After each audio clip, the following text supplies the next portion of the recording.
Assalamualaikum po sa inyong lahat, o sa wikang Tagalog po ay sumainyo pong lahat ang kapayapaan. Ako nga po pala ang inyong lingkod, Yuritech at your service. Ang ire-repair naman po natin ngayon ay iPhone 15 Pro C water damage. Nagpa-power pa naman po ang iPhone, subalit hindi ito nagkakarga dahil always 1% lang ang battery level nito. So when I opened the iPhone, I found out na sunog po pala ang battery terminal. And I'm pretty sure na ito ang dahilan, kaya always 1% remaining lang ang battery level ng unit. At ngayong alam na po natin ang problema, which is damaged battery terminal, due to short circuit caused by seawater. Kung iisipin ay parang simple lang po ang solution. Papalitan lang po natin ng bagong battery terminal, and the problem is solved. But just because the problem seems simple, doesn't mean the solution will be simple. Replacing battery terminal on iPhone 15 Pro seems simple, but the truth is far beyond it looks. Tandaan po natin na ang iPhone 15 Pro ay isang sandwich board at ang mga uri ng sandwich motherboard na phone ay very tricky pong ayusin dahil sa dami ng dapat ingatan at iwasan upang mapanatili pong well and safe ang buong motherboard. Ito po yung isang uri ng trabaho na hindi pwedeng madaliin kahit mukhang madali lang naman at mas lalong hindi pwedeng bahala na dahil may paglalagyan po talaga ang bulsa natin. iPhone 15 Pro po ang nire-repair natin, nasa 30 to 40,000 pa po ang segunda mano nito. Kaya kung magkamali po tayo sa ating galaw, ay di naman siguro tatanggapin ng ating kliyente ang kantang pasensya na tao lang na pinasikat ni Looney sa flip top. Ingat na ingat po ako sa pagre-repair ng iPhone 15 Pro na ito. Sa sobrang ingat ko nga po, ay kung mapapansin po ninyo na pinagsabay ko na pong gamitin ang hot air blower at ang soldering station. It looks weird, but this kind of trick is for safety purposes. The reason behind this trick, kaya ganito ang ginawa ko, ay dahil kapag ang isang component ay nasunog dahil sa short circuit, ay nagkakaroon ng defense mechanism against sa heat, ang isang sunog na component.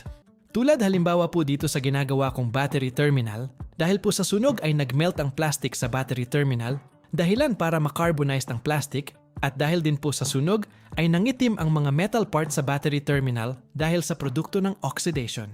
And because of that, the connector is hard to remove because of carbonization of the plastic body and oxidation of the solder joints. Kaya upang hindi ma-overheat ang motherboard at ang ibang component ay minabuti ko pong pagsabayang gamitin ang hot air blower at soldering station upang mabilis ko pong matanggal ang sunog na battery terminal. The secret is speed, precision, and timing.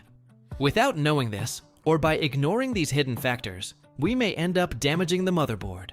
Remember that every smartphone is a product of science, and repairing it also requires science. Knowledge is power, tools are an advantage, and skill is the true strength.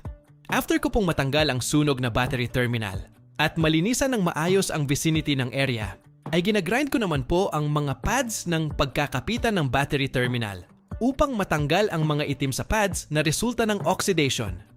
Without removing that black things, ay hindi po kakapit ng maayos ang LED dahilan upang mag-back job po ang ating trabaho. Then, after that, using multimeter po, ay ido-double check po natin na ngayon ang connection ng lahat ng pads kung wala bang short at kung may connection po ba itong lahat. Hindi lang po positive at negative ang dapat may connection. Lahat po dapat ng lines ng battery terminal ay dapat maikonekta natin para umandar at kumarga po ang baterya na isasalpak natin sa battery terminal. Maglalagay din po tayo ng bagong soldering lead with a combination of soldering flux. Ito po yung tinatawag naming reballing. But instead of using reballing stencil, ay manual reballing ang ginawa natin. Hindi na po natin kailangan ng reballing stencil dito dahil iilan lang naman po ang pads na i-reball natin. What matter most is, malagyan po lahat ng bagong lead ang mga pads, not necessarily na pantay-pantay pa itong lahat. And when the pads are all reballed, it's time to put the new battery terminal. Dito po ay madali at mabilis na lang po ang proseso dahil inubos at ginawa na po natin ang lahat ng mahihirap at delikadong proseso kanina.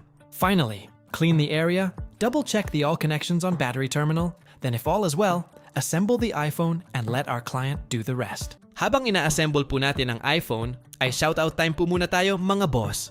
Shoutout po kay Boss Benjamin Halipa Jajina mula sa Hulusulo, kay Boss Abu Atea Micael Hernandez ng Bicol Region, kay Boss Gerson Mahusay from Santa Cruz, Davao del Sur, kay Boss Buas J. Tech ng Pampanga City, kay Boss Joshua Cortez ng Davao de Oro, kay Boss Christopher Tiemsen Rodriguez, kay Boss Lemeol Yuri Quitasol ng Zurubio, Pangasinan, at kay Boss Nelsky Akutan from General Santos City. Shoutout po sa inyong lahat mga boss at sana'y makarami po kayo ng client palagi saan man po kayo nagre-repair sa ating bansa.